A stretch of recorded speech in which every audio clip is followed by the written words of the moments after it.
He said, good, I didn't think that could be right. So we go back, and we knock on his house. And this lady opens the door. She invites us in. So in Iowa, people live in burned-out houses. I don't know. And she introduced herself and says her name's Ruthie King.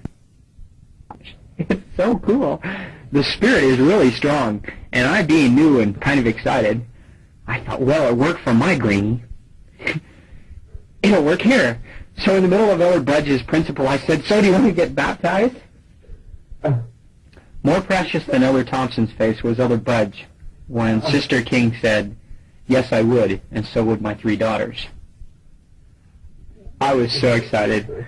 I mean, that was 4 baptisms. I just wanted to call my mission president and go, neener, neener, president, that's 4. But working with Elder Budge and in Sheraton was a wonderful experience.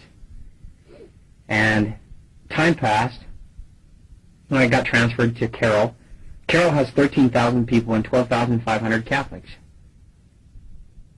And I knew why they transferred me there.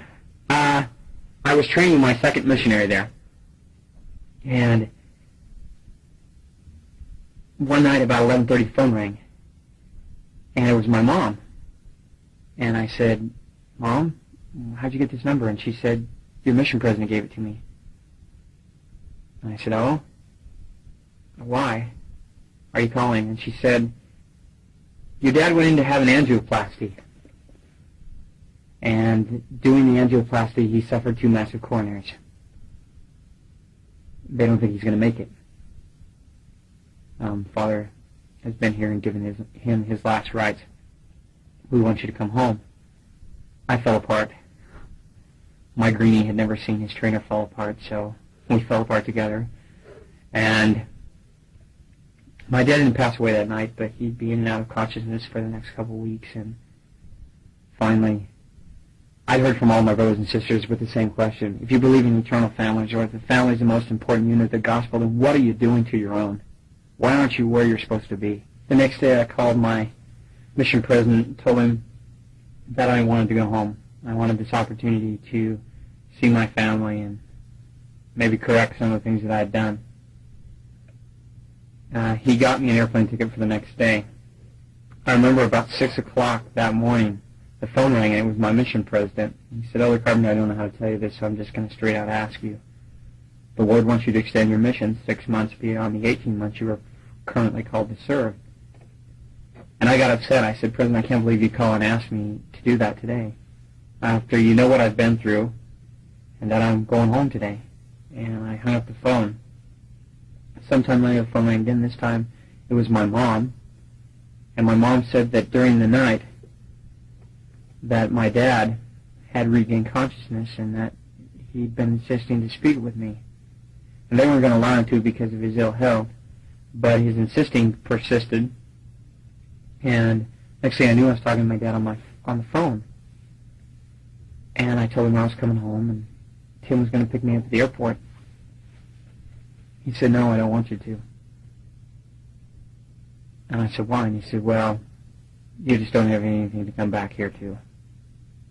And I said, what do you mean? He said, well, we really just don't want you back. And I said, that's not enough, Dad. I said, you tell me why, or else I'm going to come home today.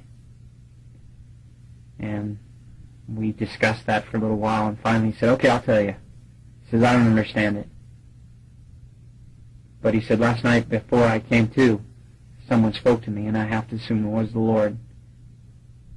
And he said, if my life was to be sustained, we were to allow you to remain upon your mission and offer no more objection in your church. I couldn't believe what I heard. I was overwhelmed. I couldn't believe what my dad had said. I got off the phone with him and called my mission president back, and my mission president began to apologize. He said, Elder Carpenter, it wasn't fair for me to ask you to do that. And I said, no, President, you don't understand something. And I explained to him what had just happened with my dad. And my mission president and I shared a very tender moment. And he said, but Elder Carpenter, as your mission president, I give you 3 weeks extension. The General Missionary Board of the church can give you 2 months, but I can't give you 6.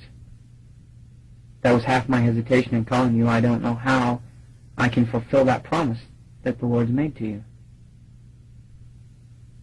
It was about a week, 2 weeks later that my mission president got notification from Salt Lake that 18-month proselyting elders would have the opportunity to extend their mission to 24 months.